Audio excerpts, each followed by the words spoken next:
en la oportunidad anterior que tuve el privilegio de compartir, ¿no?, juntamente con ustedes, se tocó dos puntos importantes referentes al propósito de Dios y las consecuencias del pecado.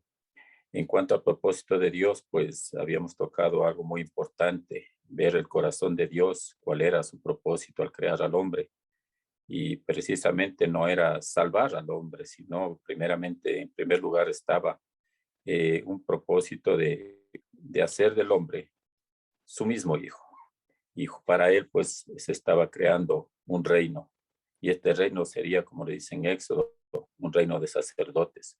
Y este sacerdocio no sería un sacerdocio levítico, sino un sacerdocio conforme la orden de Melquisedec, en el que nosotros daríamos de ese servicio de expresar a Dios y representarlo a Dios, expresarlo en vida y representarlo en su autoridad. Eh, Sabiendo y conociendo que hoy por hoy como iglesia del Señor tenemos como patrimonio, nuestro patrimonio es el espíritu, el nombre y la palabra, que son elementos que no son terrenales, sino son elementos celestiales. Hoy pues vamos a participar de estos tres elementos, el nombre, del cual nos da cobertura de su autoridad y de hecho también nos da la autoridad sobre los espíritus y sobre las potestades. El espíritu, el cual nos ha permitido nacer de nuevo y hoy pues estamos disfrutando de esta mismísima vida y de la presencia de Dios y de la palabra la cual es nuestro alimento que nos sustenta y sabiendo que todas las cosas son sustentadas por la palabra de su poder, pues este es nuestro alimento y nuestro sustento. En esta mañana pues quisiera hacer compartir una breve visión panorámica del libro de Números. Como introducción pues me gustaría pues tocarles algo rápidamente para llegar al libro de Números. Las semillas de las verdades divinas en la Biblia están contenidas en los 5 primeros libros de Moisés, el Pentateuco, en los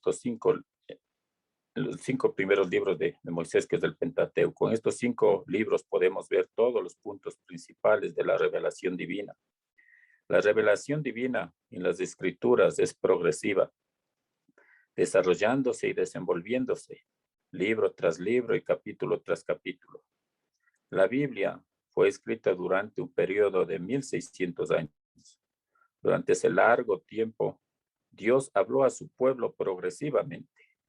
La revelación divina está dividida entre el Antiguo Testamento y el Nuevo Testamento. En el Antiguo Testamento tenemos la tipología y los misterios divinos. Y en el Nuevo Testamento tenemos la realidad, ya el propósito de Dios ya efectuándose, realizándose en nuestras vidas. En el Antiguo Testamento podemos conocer la persona divina de Jehová, sus pensamientos, su carácter, su juicio moral, su soberanía, su autoridad y aquellas virtudes vertidas sobre el hombre, que es su propósito, su amor, su gracia, su misericordia y muchas experiencias hermosas que nosotros podemos tenerlas en nuestra relación íntima con el Señor, que enriquece nuestras vidas. En Juan 17:3 nos da un versículo muy clave que dice que esta es la vida eterna, que te conozcan a ti el único Dios verdadero y a quien has enviado a Jesucristo. Pues en esto está la vida eterna, en el conocimiento de su persona, pues esto nos da experiencias maravillosas. Génesis tiene un principio maravilloso, pero tiene también una conclusión lamentable. En Génesis podemos ver el propósito de Dios, la razón de la creación de todas las cosas. Podemos ver su propósito y también podemos ver la caída del hombre. Pues Génesis 1:1 empieza con la creación de Dios, de todas las cosas. Y termina en el capítulo 50, verso 26. Vemos a un hombre muerto y enterrado, José, al cual murió y fue puesto en un ataúd en Egipto. Es lamentable ver cómo se inicia un propósito tan maravilloso y cómo concluye. El libro de Éxodo vemos la redención. Esta redención en la cual consiste en sacarlos de la tierra de Egipto, sacarlos de una esclavitud, de un gobierno diabólico, de un gobierno que no tenía misericordia alguna. Lo saca al desierto, no precisamente a un paraíso, lo saca al desierto, para que justamente la aflicción nos haga razonar y nos haga meditar que el problema no es solamente lo que hacemos, sino aún lo que somos. Pues a este desierto nos saca para tener experiencias maravillosas con la persona divina misma de Jehová. Y en este desierto se nos concede el privilegio de que seríamos un reino de sacerdotes. Es decir, nuestra mayor experiencia y enriquecimiento de vida sería esta experiencia del servicio hacia Dios. Pues dentro de este propósito en el desierto, el propósito de Dios ya era habitar con los hombres. Por esto es que Dios manda a edificar un tabernáculo, el cual se constituye en la habitación de Dios. Y es justamente que en Éxodo 40, del verso 34 al 35, podemos ver cómo concluye este libro de Éxodo. Cuando la gloria de Dios llenó el tabernáculo de Dios. Estamos viendo, pues, cómo el libro del Éxodo se inicia con la redención de un pueblo esclavizado y termina con la presencia misma de Dios llena de gloria en el tabernáculo que fue construido. En el libro de Levítico podemos ver el sacerdocio personal. Y el versículo clave de este libro son estas palabras: guardaréis mis estatutos y ordenanzas. A lo largo de todo el libro de Levítico, estas son las palabras claves en las que Dios se establece como cabeza de su pueblo, bajo su carácter. Los constituye como un pueblo diferente a todos los demás pueblos, constituyendo sus propias leyes y costumbres conforme el corazón de Dios. Es diferente a todos los demás pueblos, siendo de esta manera separados de los demás pueblos para constituirlos de esta manera santificados, apartados para Dios. Entonces, estas leyes que serían las que gobernarían al pueblo hebreo, pues les constituye un pueblo diferente, un pueblo apartado para Dios, para llevar el testimonio de Dios aquí en la tierra. Este era el mayor privilegio de este pueblo, pues los demás pueblos decían tener un Dios, pero ninguno de ellos era Dios realmente. El verdadero y único Dios estaba gobernando a este pueblo, pues este era un privilegio grande para el pueblo hebreo. Y en el libro de Números, que es el que vamos a tocar en esta mañana, podemos ver el llamamiento a un servicio corporativo. Vemos la constitución de un sacerdocio y la formación de un ejército. Todos ellos están alrededor de un tabernáculo, teniendo como el punto principal y esencial, como la esencia y el corazón mismo del testimonio y el corazón y la esencia misma de este pueblo, el arca de Dios, el cual contenía el testimonio de Dios. Dentro de esta arca podemos ver la vara de Aarón que resucitó, porque es el testimonio de la resurrección, que reverdeció. Podemos ver también el maná del Señor. El maná, el alimento del cielo, estaba en una urna de oro. Y también vemos las tablas de la ley, las cuales nos muestran el testimonio de Dios. Pues todos ellos, todos estos sacerdotes y todo este ejército estaban alrededor de un tabernáculo. Alrededor de esto, pues mirando hacia el tabernáculo. Pues normalmente todo ejército que está constituido está alrededor de su pueblo mirando a su enemigo. Pero en esta ocasión, pues Dios puso a su ejército, no mirando al enemigo, no mirando lo que ellos pueden hacer por defenderse o mirando las acechanzas de su enemigo. No se preocupa tanto el ejército de Dios de eso, sino mirando hacia el centro, mirando hacia Cristo, mirando hacia el poder divino de lo que Él puede hacer por nosotros. Porque el Señor dice, sin mí, nada podéis hacer. Vueltos nuestros corazones hacia Dios en cuanto a ser ejército y en cuanto al ejercicio de nuestro sacerdocio.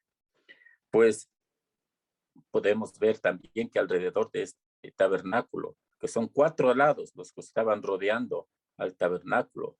En cada lado había 3 tribus.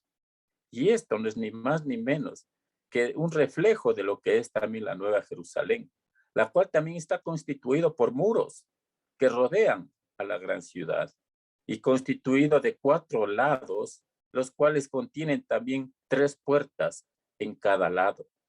Y allí están escritas los nombres de las 12 tribus. Queridos hermanos, esto como una introducción para entender la grandeza de la revelación divina a través de las escrituras.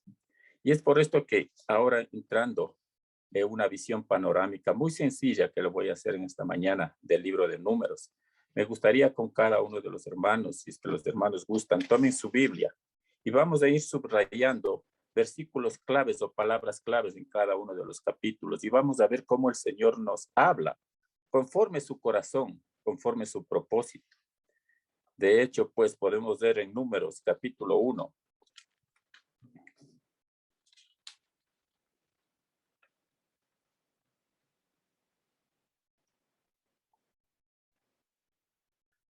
Verso 1. Habló Jehová a Moisés en el desierto de Sinaí, en el tabernáculo de reunión, en el día primero del mes segundo, en el segundo año de su salida de la tierra de Egipto.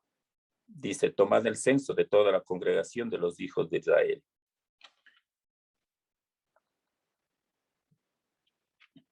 Primero se hace un censo, se hace un llamamiento a este pueblo. Esto constituye un llamamiento del pueblo conforme un propósito.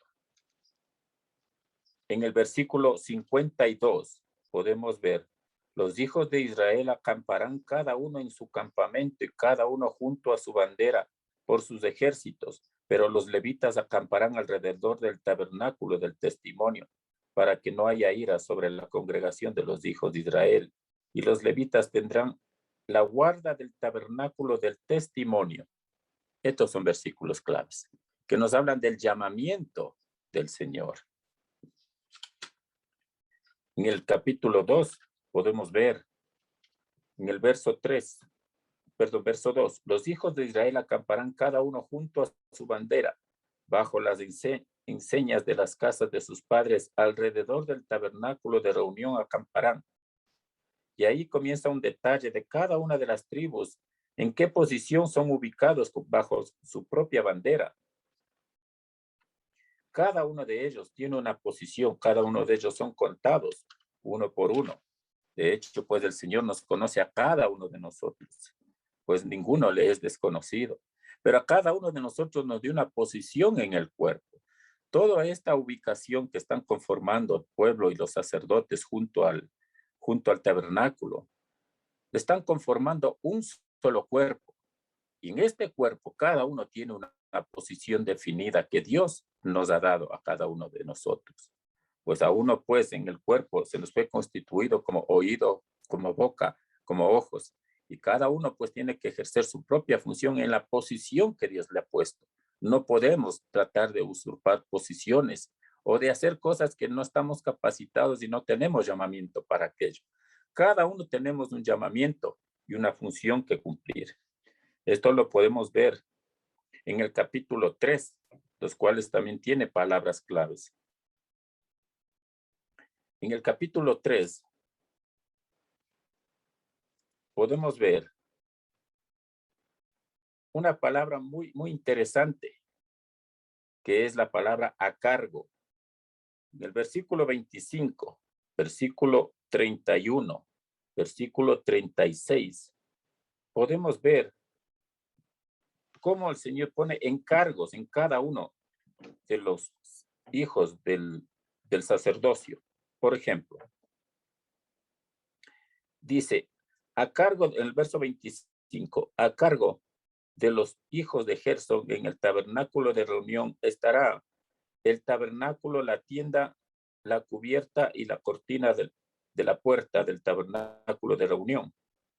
En el verso 31, a cargo de ellos estará el arca, la mesa, el candelero, los altares, los utensilios del santuario con que ministran y el velo con todo su servicio. Esto es referente a los hijos de Coaz. Y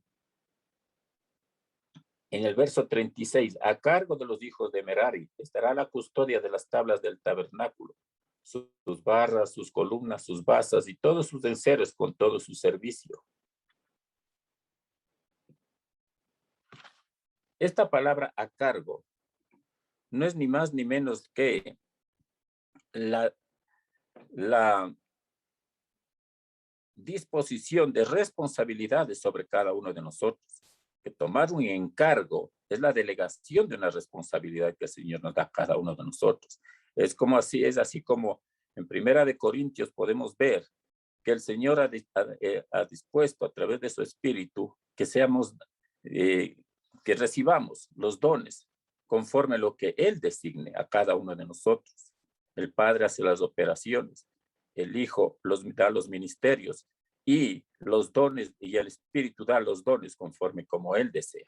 De igual manera, somos nosotros que vemos aquí en el libro de Números, cómo a cada uno le fue dado un encargo sacerdotal y también diferentes oficios, que es lo que se habla en el capítulo 4. Capítulo 4, verso 4, podemos ver los cargos y oficios. Por ejemplo, en el verso 4 del capítulo 4 dice, el oficio de los hijos de Coad en el tabernáculo de reunión en el lugar santísimo será este. Cuando haya de mudarse el campamento, vendrá a Aarón y sus hijos y desarmarán el velo de la tienda y cubrirán con él el arca del testimonio.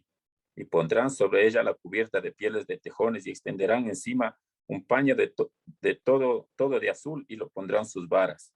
Y así continúa todo el encargo de los oficios que está delegando al sacerdocio.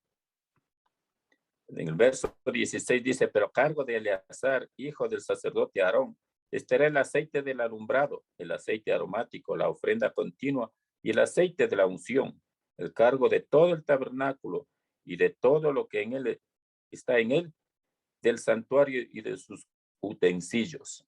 De igual manera se dice, referente ya a los oficios, en el verso 24, este será el oficio de las familias de Gersón para ministrar y para llevar. Llevarán las cortinas del tabernáculo, el tabernáculo de reunión, su cubierta, la cubierta de pieles de tejones que están encima de él, la cortina de la puerta del tabernáculo de la reunión. Y así continúa.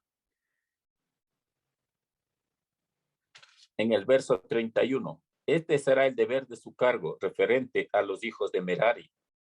Para todo su servicio en el tabernáculo de reunión, las tablas del tabernáculo, sus barras, sus columnas y sus basas, las columnas del atrio alrededor y sus basas, sus estapas, sus cuerdas con todos sus instrumentos y todos sus servicios, consignarás por sus nombres todos los utensilios que ellos tienen que transportar. Este será el servicio de las familias de los hijos de Merari. Queridos hermanos, el Señor ha dispuesto que cada uno de nosotros tengamos encargos y oficios dentro del cuerpo de Cristo. Pues no podemos seguir, y de hecho, gracias a Dios parece que hemos salido de un servicio organizado que las iglesias en las que han caído, en las que se habla del apostolado y aquellos apostolados que en abundancia ahora, que pretenden ser los que ejercen toda clase de servicios y de oficios, sentándoles al pueblo prácticamente en un estado de inconsciencia de vida, en el que solamente hacen presencia en las sillas y escuchan al apóstol, quien se atribuye a sí mismo tener muchos dones y hace el ejercicio de sus dones dejando en un estado de postración al pueblo. Pues en esta mañana podemos meditar que el Señor ha dado diferentes dones, ha dado diferentes oficios, encargos a cada uno de nosotros, una posición en el cuerpo y una responsabilidad. Es decir, en el cuerpo de Cristo todos deben funcionar, todos tienen un llamamiento, todos tienen un encargo y todos tienen un oficio, todos tienen dones y llamamientos. Por esto que todos deben funcionar. Queridos hermanos, pues si hay un hermano que tiene 5 dones, pues podrá hacer muchas cosas. Pero si nos reunimos 10 hermanos con un talento, a lo mejor hacemos más que un hermano con 10 talentos. Porque un hermano con 10 talentos estará limitada por ser una sola persona. Pero 10 hermanos de un talento podremos hacer mucho más que un hermano de 10 talentos. Queridos hermanos, es por esto que tenemos que valorar aún el pequeño talento que usted dice tener y que de hecho lo tiene. Bendiciones a aquel que tiene más talentos, que conforme su encargo, pues está su responsabilidad. Pero queridos hermanos, la gran mayoría del pueblo de Dios tiene por lo menos un talento y todos estamos llamados a ejercer dentro del cuerpo. Esto en el capítulo 4, los cargos y oficios. En el capítulo 5 de Números podemos ver la necesidad de la purificación. Hasta aquí lo que hemos recibido, hasta el capítulo 4, que es en el capítulo 4, que podemos ver esto en Romanos capítulo 8, el llamamiento que se nos hace en el capítulo 1. Veamos en Romanos capítulo 8, algo muy interesante, concordante con todo lo que estamos diciendo.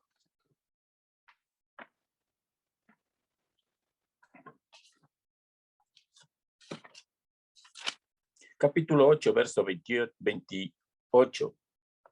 Sabemos que los que aman a Dios, todas las cosas ayudan a bien. Esto es, a los que conforme su propósito son llamados. Y aquí vemos un pueblo que conforme su propósito fue llamado. Porque a los que antes conoció, y de hecho fueron conocidos en Abraham, todos estaban en el lomo de Abraham. A los que antes conoció también los predestinó para que fuesen hechos conforme a la imagen de su hijo. Este pueblo tuvo un predestino en Abraham. Ya Dios planificaba todo esto. Para que él sea el primogénito entre muchos hermanos. A los que predestinó a estos también los llamó. Hizo el llamamiento cuando estaban en Egipto. Y a los que llamó también justificó. Y a los que justificó a estos también glorificó. ¿De qué manera los glorificó? Cuando luego de la construcción del tabernáculo, la gloria de Dios llenó este tabernáculo, haciendo palpable la presencia de Dios en medio de este pueblo. Es por esto que este pueblo podía decir, ¿qué pues diremos a esto? Si Dios es por nosotros, ¿quién contra nosotros? Amados hermanos, nadie pudo ponerse en las guerras contra este pueblo. Este pueblo fue siempre vencedor. ¿Por qué? Porque la gloria de Dios estaba en ellos. Hasta aquí, todo lo que se ha recibido hasta el capítulo 4 fue por gracia.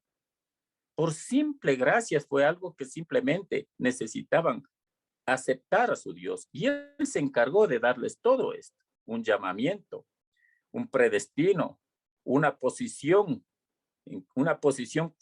cuya centralidad era Cristo. Se les otorgó un sacerdocio, cargos y oficios, pero ahora tenían que ser purificados. En el capítulo 5 de Números vemos la necesidad de la purificación de este pueblo.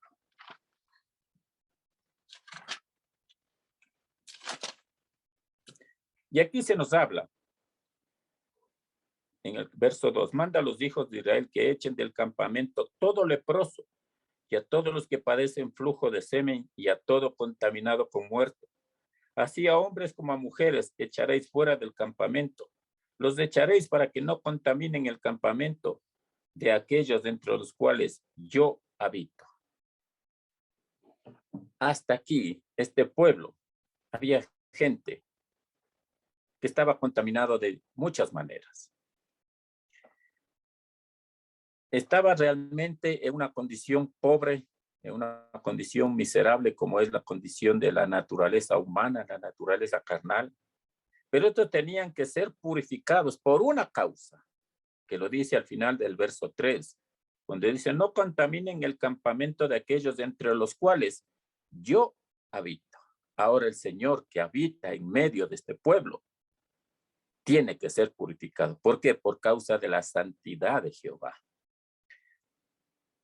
Es por esto que en el verso 6 dice, di a los hijos de Israel, el hombre o la mujer que cometiera alguno de todos los pecados con que los hombres prevarican contra Jehová y delinquen, aquella persona confesará el pecado que cometió y compensará enteramente el daño y añadirá sobre aquello la quinta parte y lo dará a aquel contra quien pecó.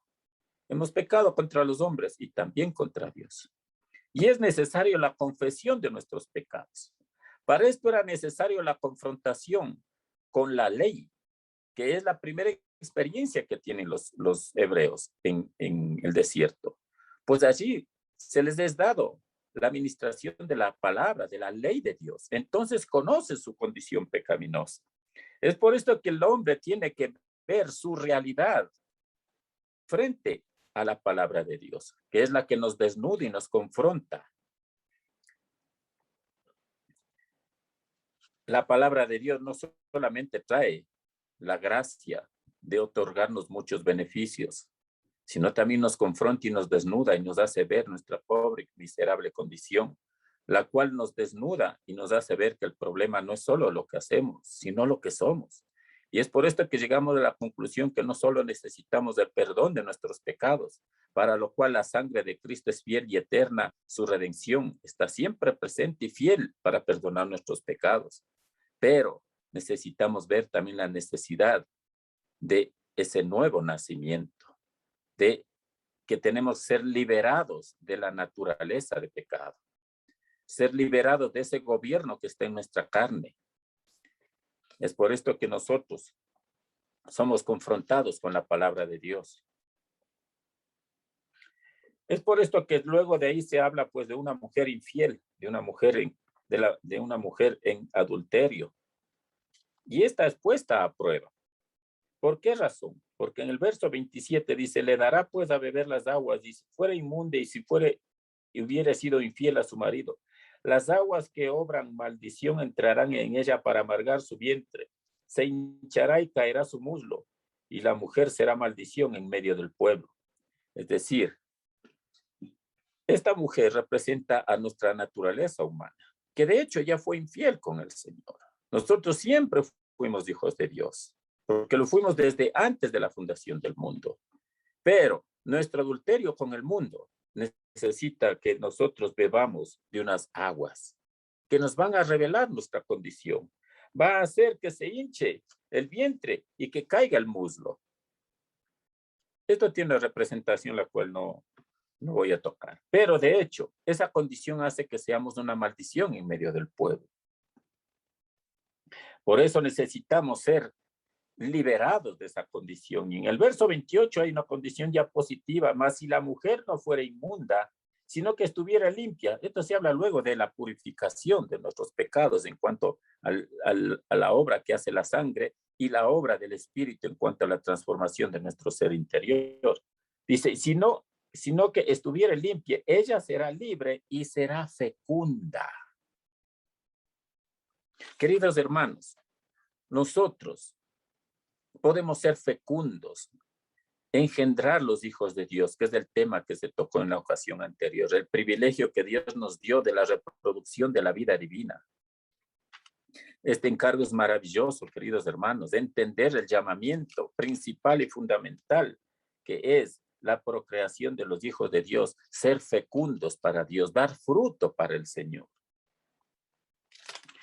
Más adelante, cuando hemos entendido nuestro llamamiento y este encargo divino de la reproducción de la vida divina, cuando somos iluminados de esta manera, podemos ver en el capítulo 6, verso 1, dice, habla a los hijos de Israel y diles, el hombre o la mujer que se apartare haciendo voto de nazareo para dedicarse a Jehová. Esta palabrita que puede subrayarlo.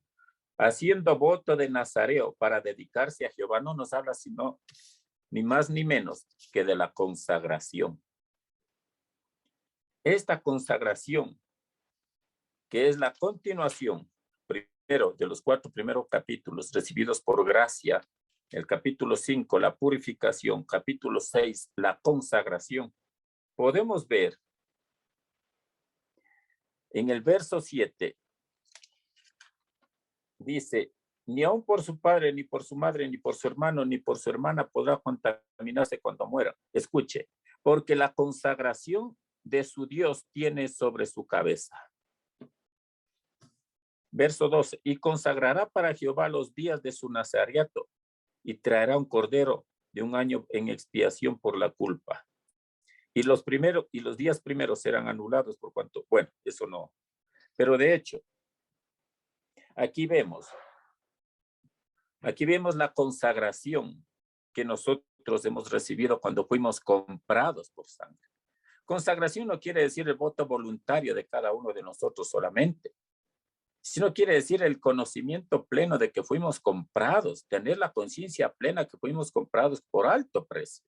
Es decir, nosotros pertenecemos a alguien. Es decir, no es necesariamente es que usted dedique o quiera usted voluntariamente consagrarse al Señor, aunque usted no lo crea. Usted ya fue consagrado, comprado por sangre, y a lo mejor usted no lo sabe. Usted le pertenece a Jehová Dios. Usted le pertenece a Dios. Y es por esta razón que cuando usted tiene conciencia plena de pertenencia hacia el Señor y usted consagra su vida al Señor, podemos leer en el verso 23, habla a Aarón y a sus hijos y diles, así bendeciréis a los hijos de Israel diciéndoles, Jehová te bendiga y te guarde, Jehová haga resplandecer su rostro sobre ti y tenga de ti misericordia, Jehová alce sobre ti su rostro y ponga en ti paz. Y pondrán mi nombre sobre los hijos de Israel y yo los bendeciré. Vemos la bendición de Dios. Aquí vemos la bendición de Dios cuando ya hemos recibido el conocimiento pleno de nuestra consagración, que fuimos comprados y le pertenecemos a alguien. Entonces sí, sabemos que pertenecemos y también nos pertenece el Señor. En el capítulo 7 podemos ver también algo muy interesante. Esta es una visión panorámica muy breve. Capítulo 7, les voy a leer, y esto también es palabras claves. Aconteció que cuando Moisés hubo acabado de levantar el tabernáculo y lo hubo ungido y santificado con todos sus utensilios, asimismo, ungido y santificado el altar y todos sus utensilios, aquí aparece un altar. Qué maravilloso, amados hermanos. Aquí parece ya un altar. Cuando hay consagración, entonces le levantamos en nuestros hogares, en nuestras vidas, un altar. Entonces los príncipes de Israel, los jefes de las casas de sus padres, los cuales eran los príncipes de las tribus que estaban sobre los contados, ofrecieron y trajeron sus ofrendas. Aquí hay ofrendas. Estas palabras claves, el altar, sus ofrendas, las puede subrayar y le va a dar la clave de lo que nos viene diciendo el Señor. Delante de Jehová, y nos habla del tipo de ofrendas que podemos llevar a la presencia del Señor. Verso 5, tómalos de ellos y serán para el servicio del tabernáculo de reunión y les darás a los levitas cada uno conforme a su ministerio. Aquí hay delegación de ministerios. ¿Por qué? Porque ha pasado un proceso de la obra de gracia que recibimos del llamamiento, la posición, el sacerdocio, los cargos y oficios.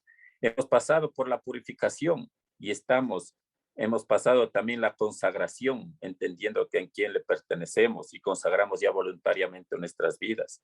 Y ahora sí, entonces, una vez que hemos consagrado nuestras vidas, podemos traer las ofrendas y entonces hay delegación de ministerios. Verso 10, y los príncipes trajeron ofrendas para la dedicación del altar. Verso 11, Jehová dijo a Moisés, ofrecerán su ofrenda, un príncipe un día y otro príncipe otro día para la dedicación del altar. Queridos hermanos, ahora que ya podemos ver un altar en el que tenemos la comunión íntima con el Señor y podemos hacer nuestras ofrendas, podemos ver esto como un asunto muy importante, la necesidad indispensable de haber pasado este proceso de purificación, consagración. Entonces nuestras ofrendas son aceptas. ¿Por qué? Porque lo dice en el capítulo 8 de Segunda de Corintios. Vamos a leer lo que nos viene diciendo aquí. Asimismo, hermanos, os hacemos saber la gracia de Dios que se ha dado a las iglesias de Macedonia, que en grande prueba de tribulación la abundancia de su gozo y su profunda pobreza abundaron en riqueza de su generosidad. Pues doy testimonio de que con agrado han dado conforme a sus fuerzas y aún más allá de sus fuerzas, pidiéndonos con muchos ruegos que le concediésemos el privilegio de participar en este servicio para los santos. Y no como lo esperábamos, sino que esto es lo fundamental, sino que asimismo se dieron primeramente al Señor y luego nosotros por la voluntad de Dios. Estas ofrendas fueron aceptas a los macedonios. ¿Por qué? Porque se dieron primeramente a sí mismos al Señor. Es decir, se consagraron. Ya era una vida purificada. Porque de estos mismos se da testimonio en el verso 9 que dice, porque ya conocéis la gracia de nuestro Señor Jesucristo, que por amor a vosotros se hizo pobre. Ya conocían la gracia del Señor. Asimismo, en el capítulo 9, verso 1 dice, en cuanto a la administración por los santos, es de más que yo os escriba, pues conozco vuestra buena voluntad, de la cual yo me glorío entre los de Macedonia. Ellos ya conocían. En cuanto a la administración de los santos, por demás que yo os escribo, pues conozco vuestra buena voluntad. Ya su voluntad era cautiva. Para que la voluntad quedara cautiva a la voluntad de Dios, es decir, consagrada, hemos pasado por un proceso de haber recibido la gracia de Dios, en la cual nuestros sentidos, nuestras emociones fueron ganadas. Nos enamoramos de Cristo de entrada. Nuestra mente fue renovada cuando entendemos que pertenecemos a alguien. Entonces, mente y emociones que ya están regeneradas, entonces queda cautiva la voluntad. Entonces, nuestra voluntad, con la iluminación de entender que esta es una gracia que el Señor les ha concedido a los hermanos en Macedonia, de poder dar ofrendas, participar en este servicio. Entonces, son aceptos. ¿Por qué? Porque de hecho, el Señor no va a aceptar ofrenda de mundano alguno. El Señor va a aceptar ofrendas cuando se den a sí mismo al Señor en primer lugar, porque el Señor lo que quiere no son sus ofrendas, lo que quiere es su persona en primer lugar, y luego sus ofrendas, luego su participación en aquel ministerio, aparte de los llamamientos que cada uno de nosotros tenemos en cuanto a los oficios y encargos que tenemos en el cuerpo de Cristo. En el capítulo 8 podemos ver también una palabra clave. Podemos ver, veamos el verso 11, habla a Aarón y dile, cuando enciendas las lámparas, esto subraya mi hermano, cuando enciendas las lámparas, las 7 lámparas alumbrarán hacia delante del candelero, asimismo lo hizo, Aarón lo hizo así, y encendió hacia la parte anterior del candelero sus lámparas como Jehová lo mandó a Moisés, y esta era la hechura del candelero, de oro labrado a martillo, desde sus pie hasta sus flores, era labrado a martillo conforme al modelo que Jehová mostró a Moisés. Así hizo el candelero. Aquí vemos unas lámparas encendidas. Esto es maravilloso. Queridos hermanos, es aquí cuando se manifiesta la revelación de la palabra de Dios. De hecho, la palabra tiene 2 significados, logos y rema. Logos, la palabra escrita, y rema, su palabra revelada. Aquí vemos el encender de las lámparas. Hemos pasado un proceso del llamamiento, la posición, el sacerdocio, cargos y oficios, todo esto por gracia. Entramos al proceso de purificación, entendemos nuestra consagración. Ahora podemos ofrendar y participar de estos servicios. Amamos a los hermanos entonces, por medio de las ofrendas. Entonces las lámparas se encienden. Las lámparas encendidas no quieren ni más ni menos que decir que la oración de nuestro hermano Pablo por los colosenses se estaba haciendo efectiva. En el capítulo 1, verso 9 de Colosenses dice, por lo cual también nosotros desde el día que lo oímos no cesamos de orar por vosotros y pedir que seáis llenos del conocimiento de su voluntad en toda sabiduría e inteligencia espiritual para que andéis como es digno del Señor. Solamente iluminados con nuestras lámparas encendidas podemos entender plenamente la voluntad del Señor y podemos andar como es digno. En cuanto a nuestro andar, andamos en amor, andamos en luz, y es a esto a lo que se refiere, encender las lámparas, para andar en luz, para poder andar en el Espíritu, para poder andar como es digno. Queridos hermanos, pero esta lámpara, este candelero, ha sido labrado de una sola pieza. Ha sido labrado conforme al modelo que Jehová mostró y fue labrado a martillo.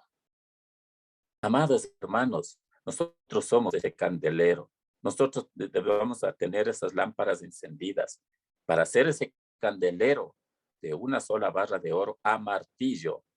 Hemos sido golpeados en la vida. Y de hecho es necesario las aflicciones para entender su propósito, para entender el amor que Dios tiene y su misericordia. Y en ese trayecto vamos siendo testigos del amor y la fidelidad de Dios para con nosotros, que a pesar de toda tribulación y angustia, Él siempre es fiel. Él siempre está con su amor y su misericordia extendido, abierto sus brazos. Capítulo 9. Podemos ver la Pascua. Esta es la palabra clave. Versículo 2. Los hijos de Israel celebrarán la Pascua a su tiempo. En esta Pascua no estaban ni más ni menos que el cordero y los panes sin levadura y las hierbas amargas. Aquí está el alimento. Aquí hay un alimento. Queridos hermanos, muchas veces cuando yo he escuchado este mensaje de la Pascua, se ha dado tal importancia a la sangre que cubría los dinteles de la puerta, que nos libraba del ángel de la muerte, y que los primogénitos y el mismo pueblo de Egipto sufrió un gran golpe cuando murieron todos sus primogénitos. Y el pueblo de Israel era preservado de la muerte. Y a eso solo se le daba importancia. Pero lo más importante no era la sangre que estaba fuera de los dinteles, sino el cordero que estaba dentro y que el Señor quería que lo comamos todo.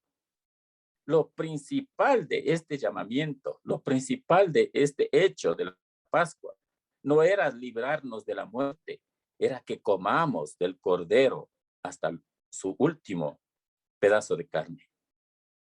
Esto realmente, amados hermanos, es lo que más le interesaba al Señor, que comamos. De hecho, queridos hermanos, en el tabernáculo podemos ver 3 lugares: el patio o el atrio, el lugar santo y el lugar santísimo.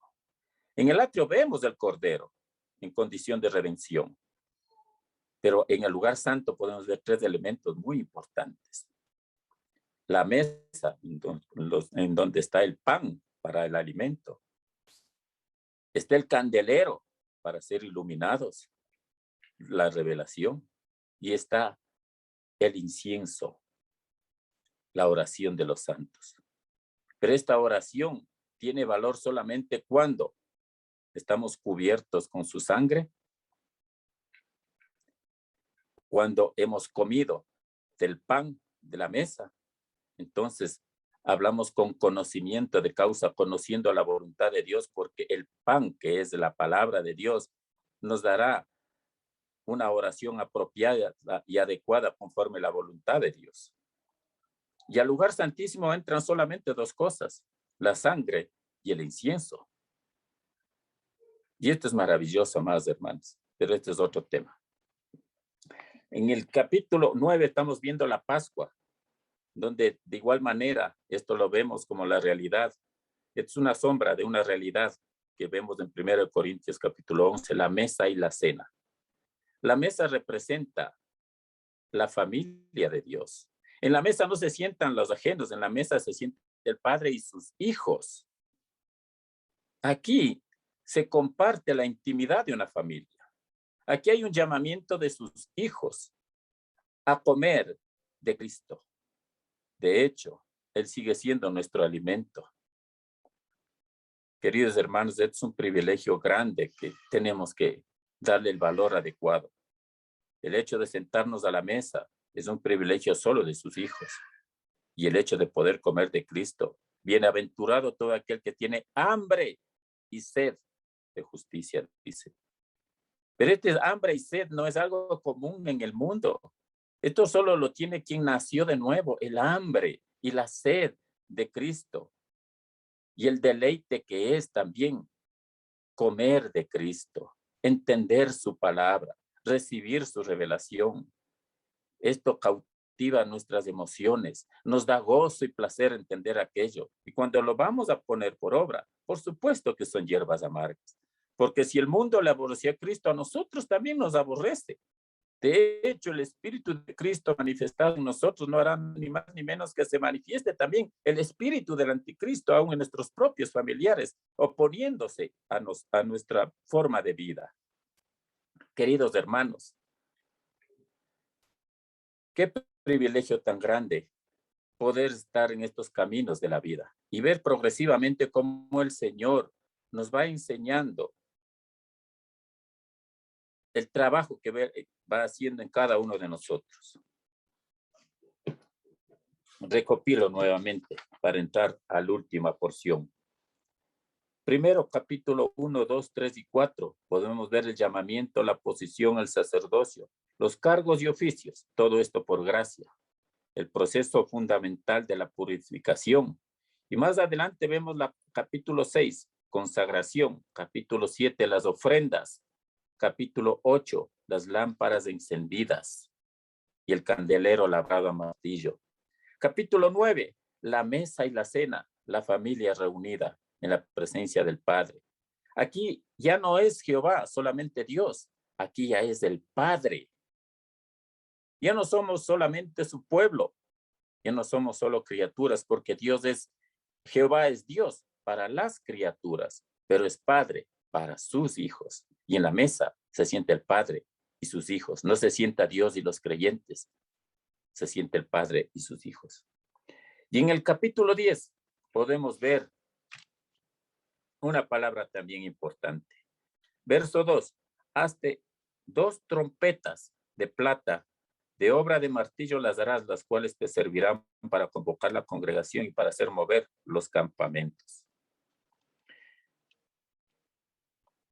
Verso 9, y cuando saliereis a la guerra en vuestra tierra contra el enemigo que os molestare, tocaréis alarma con las trompetas y seréis recordados por Jehová vuestro Dios y seréis salvos de vuestros enemigos. Y en el día de vuestra alegría y en vuestras solemnidades y en los principios de vuestros meses tocaréis las trompetas sobre vuestro holocausto y sobre los sacrificios de paz os serán por memoria delante de vuestro Dios, y oh Jehová vuestro Dios. Aquí vemos 2 trompetas que hace el llamamiento para la guerra. De hecho, Efesios capítulo 6 nos muestra una guerra espiritual. Efesios capítulo 1 nos muestra sentados primeramente en un trono. Pero no nos quedamos sentados solamente para recibir por gracia todo lo que hemos recibido, sino que conforme un llamamiento nos ponemos de pie para estar firmes contra las acechanzas del diablo. Para estar firmes hay que estar de pie. Y esto quiere decir que han tocado trompeta y que estamos en una guerra. ¿Y saben qué? Ya hay una victoria determinada y predestinada para su pueblo. Porque dice, cuando saliereis a la guerra en vuestra tierra contra el enemigo que os molestare, tocaréis alarma con las trompetas y seréis recordados por Jehová vuestro Dios y seréis salvos de vuestros enemigos. La victoria ya está determinada. Y en vuestro día, en el día de vuestra alegría y en vuestras solemnidades y en los principios de vuestros meses tocaréis las trompetas sobre vuestros holocaustos y sobre los sacrificios de paz. Y os serán por memoria delante de vuestro Dios, y oh Jehová, vuestro Dios. Queridos amigos, queridos hermanos, esta es una breve síntesis de cómo el Señor nos va hablando en cada uno de los capítulos, cómo el Señor nos enseña los caminos de la vida, cómo progresivamente el Señor va tratando con nosotros. Queridos hermanos, espero que esta recopilación, esta visión panorámica del libro de Números, nos sirva para ver el pensamiento de Dios, porque es necesario entender su juicio moral, su carácter, su manera de pensar, cómo Él va trabajando con cada uno de nosotros, primeramente con un llamamiento, una posición, un sacerdocio, nos da encargos y oficios constituidos alrededor de un tabernáculo cuyo centro es el arca, todos mirando hacia Cristo, constituidos como un solo cuerpo, entendiendo que fuimos comprados, consagrados para el Señor, entonces podemos ya participar, ya actúa nuestra voluntad en las ofrendas, en el ejercicio de nuestros ministerios, encendidos nuestras lámparas, para entender plenamente el propósito de Dios, hechos conforme ya el modelo del Señor. Hemos sido trabajados, estamos siendo trabajados con martillo. Nos sentamos a la mesa a compartir como hijos con nuestro Padre. Y las trompetas, nuestro llamamiento a una guerra que tenemos contra el enemigo.